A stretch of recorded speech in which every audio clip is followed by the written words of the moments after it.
What if I told you that the things you consider normal are actually making you doomed? Doomed to fail at your business, doomed to fail in your relationships, doomed to fail at life. If you don't believe me, let's look at these alarming statistics from Forbes. The average annual salary across the US, according to Forbes, is $59,000 US. The bad news is, yes, you're doomed to fail because too many factors are playing against you. The good news is, there's people who have built a life setup that protects them, almost like a Star Trek force field that creates a bubble around yourself. Now, I didn't grow up in an environment conducive to positive change. I was, lower middle class family, small village where everyone works in manual labor, but I've taken lessons from top entrepreneurs that I worked for and with, and created that force field consisting of 4 points that will help you to undoom yourself and create your own path to wealth. Now, the great thing is, you can do that even if you're busy with family and kids, you're busy overperforming at your current job, or simply you got stuck in your own business and can't scale. Now, throughout this video, I'll sprinkle in a ton of value nuggets that are more quick fix oriented, but I'll also give you the necessary macro things you need to work on for maximum effectiveness over the next 6 to 12 weeks. Have a look at this. I want you to think for a second. We really are in an economy of attention nowadays. Everybody's fighting for attention, for your attention.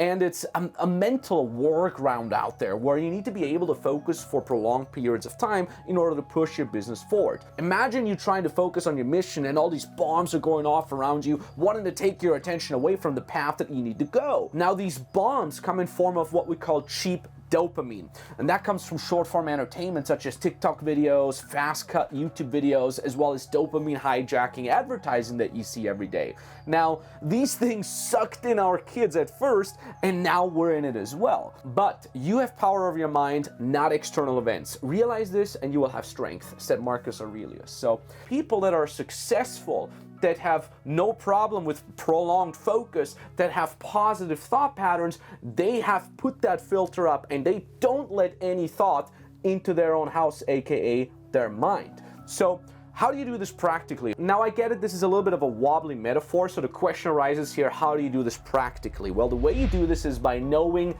thyself. And this know thyself concept can be split up into macro level and micro level. On a macro level, you need to really understand who you are in this life, where you want to go, and what it needs to take to get there. You have to basically say no to all the distractions for maybe a weekend, and then really figure out what you want in life within a 1 to 2 day introspection. That is how you can protect yourself on a macro level. There's also know thyself micro level though. That means on a micro day-to-day basis, you have to realize where your most productive and most creative times on any given day lie. For me personally, I've actually figured out that when I get up really early in the morning before sunrise, I am super productive. I can get out an hour or two of deep work before I even have breakfast.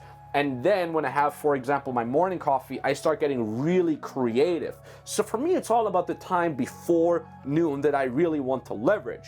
In the evenings, I kind of feel a little bit more social. I want to talk, I want to ramble. So that is where I put all my client calls and my team calls in there. So I really figured out what works well for myself, right? Know thyself. And I've structured my day accordingly so I can really maximize my input and my output. And that is something that you have to do as well. Now, none of these mind improvements matter though if the fuel that is going into your engine is low quality. And that fuel is the food that you eat and the things that you drink. But Max, I love myself my chocolate and I can't live without my morning coffee. Right, I get it. Don't worry, this is not a fitness channel. You can do all these things as long as you do them the right way. So let's break it down. More than 42% of people in the US have obesity. More than half of the adults in the EU are overweight, and about a third of people don't sleep enough. Less than a third of Americans don't exercise enough. Now, how much harder is it to work on your business if your body feels sluggish, you're tired, and you can't focus, right? Even Tony Robbins once said, the higher your energy level, the more efficient your body, the better you feel, and the more you will use your talent to produce outstanding results. Now, one of the best focus foods is actually high quality meat. Ideally, if you buy it locally from your farmer or your local farmer's market whatsoever. It's funny to say that because we live in a world where veganism is very much promoted, but it's actually, most of it is scam. Because veganism is promoted as this like healthy alternative, and while it is an alternative, it's not really healthy. If you really look into the ingredients, it's very, very low quality foods. So on top of that, you also want to cut out processed foods. A lot of the vegan products are highly processed. So the less processed, the better. and the less your mind gets fogged up. It's actually absolutely shocking if you look at what actually goes into most foods that are not just, fruits, vegetables, or high quality meat, the amount of science and marketing that goes into it to just make you hooked onto that, and how much it actually fogs up your brain. So cut out processed foods as much as you can. I like myself some good cake as much as the next guy, but I cut it out most of the time. Plus, little extra hack, eat low carbohydrates in the morning. In fact, I only eat steak and eggs for breakfast. I don't have carbohydrates until very much in the afternoon. If you've ever felt tired or a little bit, carb shocky after a meal, it's because you ate a lot of processed carbohydrates. I guarantee you, if you only eat protein and fats in the morning, you will not feel any dip. In fact, you will actually feel a rise in focus and energy. Now, one of the most underrated parts about this is actually your sleep. And I know it's because it's been glorified that, oh, Elon Musk sleeps in this freaking factory. He only sleeps 3 hours a week. It's actually scientifically proven that sleep is one of the most important things in the world. So also here, know thyself. I, for myself, realized when I go to bed early and I can sleep only until before the sun goes up, it's really, really great for me. So also there, know thyself. I figured out for myself that I need about 2 hours of relaxing and winding off before I go to sleep in order to really maximize my recovery rate.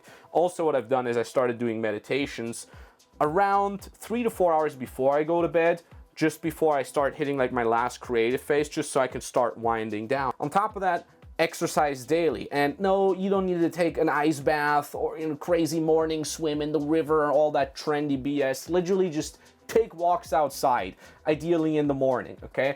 Lift heavy 2 to 3 times a week. You don't need to become a gym rat or anything, but these things tremendously help you with your recovery, with the way you feel, with your creativity. It helps with so many things because your mind and body are connected. Now here's a little bit of a value nugget, magic pill for you. Get a treadmill disc. These things cost like $500, $600 on Amazon. You can literally start being on that treadmill right away in the morning. If you get in 1 to 2 hours of, deep work in, you can literally get almost 10,000 steps in before you've even left the house. And again, that keeps you fit, that keeps your body in movement, and movement is good for you. And then last but not least, as I mentioned before, cycle caffeine. You don't want to be reliant on an outside source to be focused or to be awake, which means I'm not against caffeine, but what you want to be doing is you want to be using it smart. So for example, I use it Monday through Friday, and I do not drink any coffee Saturday or Sunday because I don't want to develop a tolerance for it and or get addicted to it or reliant on it. On top of that, what you can do is, for example, you say you have a month where you have to finish a project, you onboard a new client, or you want to, shoot a lot of content. Well, then drink coffee Monday through Friday in that 1 month. And then the month after that, you cut it out. It will suck for 2-3 days, but then again, you're rebuilding up that tolerance and you're kind of renegotiating your reliance on that outside substance. Now, a word of caution here, because when you make these changes, you will encounter resistance, not only from yourself, as you could probably already feel, but from the people around you, your spouse, your family, maybe even your best friends. So let me show you how to handle that. It's a bit extreme, but this is what it takes. And this is crazy because every time I visit my hometown of 5,000 people here in the Austrian Alps, I kind of see people that I used to go to school with that are my age, but they look so much older. Well, it's because they drink on the weekends, they're in unhappy, toxic relationships, they're addicted to cigarettes, and then, I kind of get offended because they call me lucky. And I'm not here to judge anyone or anything like that, but what I want to tell you with this is we all want people that support us and root for us. We all want people around us giving us great advice. Well, this is the real world though, okay? And it ain't gonna happen unless you learn to say no. So while a lot of my old friends were just going out every weekend for years, drinking, partying, and then they get into relationships without ever having, personal boundaries, I had to learn to say no to all these things because, and write this down, you get what you tolerate. I'm always really flabbergasted that drama and toxicity still exists every time I see it in people, because I completely cut it out from my life for about a decade now. It's really crazy because I realize like most normal people, they tolerate toxic people in their friend circle. They tolerate being in a toxic relationship because it's comfortable to stay there, and it's very uncomfortable to have to cut that out. So what I really like to encourage you is to start hanging out with people that are doing better than you, mostly because it's going to make you feel uncomfortable. So for example, let's say you make a multiple 6 figures a year already, you're doing pretty well for yourself, but now you're hanging out with someone that makes maybe 8 figures a year. It kind of shines a light on you and you're like, maybe I kind of suck, but that's good because it kind of rearranges your compass in regards to what's possible. So you can do that online at first if you don't have access to anyone that makes 7 or 8 figures. You can literally just change the YouTube algorithm in your favor. Instead of clicking on drama and, short form, cheap dopamine kind of content, go pick content that is long form. Go pick kind of boring content of people that are talking about how they made more money or how they became more successful in a certain field. So you can really kind of hack the algorithm in your favor. On top of that, get into mentorships, masterminds. You literally pay for them. I'm not here to tell you, oh, I got nothing to sell you. Look, buying mentoring is probably the most direct and easy way for you to step up and kind of like rearrange your compass in regards to what's possible. On top of that, also hang out with people in person. You can literally just invite people in your local community, in your little village that are doing better than you. Invite them out for dinner or for coffee. Don't even ask them any questions. Just allow them to speak about themselves and about their story. Most people love doing that. I remember my real estate mentor, the way I met this guy is he was actually the owner of the office that we rented out in Kiev. And, I come in to sign the little rent contract, and I kind of noticed his accent, that he's native German speaker, and he noticed my watch, so he's like, what are you doing? And, we kind of started talking, and then I said, hey, I would love to invite you out for coffee just to kind of like talk about your projects. I think that would be really interesting. And he loved that because, he said, hey, people are interested in what I do. That's amazing. So what we're doing now, fast forward 5 years later, I actually meet this person twice a year, every time I'm in Cyprus, and I just have coffee with the person, and every time I get out of that coffee session, I feel inspired. I learned a lot new things. I kind of like rearranged my perspectives on a lot of things because this guy is, 20 years older than me and he's clearly crushing it in life. And to some extent, I kind of want to be like that person. And that really, really helps me out to kind of keep toxicity and negativity and drama of other people at bay. So I'd like to urge you here to really turn yourself into a learning machine because, we used to learn so much as teenagers and in school, and then at some point along the way, we forgot about that.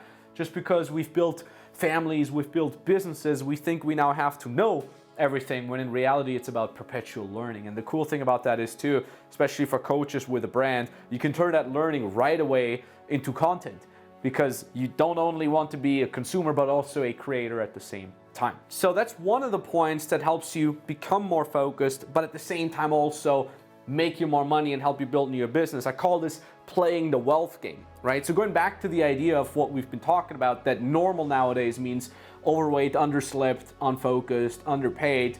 You really want to stay away from that by playing the wealth game. How to play the wealth game and win, you basically turn your time into money, then you increase your rate of money per time, and then you turn money into more money by investing, and then you turn money into more time, and then you turn that time into doing whatever you want. So where do all these points that we've talked about so far really come into play? Basically right here. Right now you're at a stage in your business where you're building a setup that will allow you to create more money per unit of time that you're putting into. So by improving that money per time ratio, you'll increase your earning potential. Now that in turn will allow you to leverage more money by investing it, at first actively investing in your business, and then passively by investing in things like real estate or stocks once you're making around 100K a month. So the final thing is the last stage of this wealth game. It allows you to turn money into more time that you can then spend in whatever way you want with family, kids, friends, loved ones, or by yourself. But it all feeds back into the top of this wealth game equation and the things that you've learned in this video so far. So comment down below with the lesson you will take action on, and to get the practical steps of increasing your income with your own coaching biz, watch this video right here.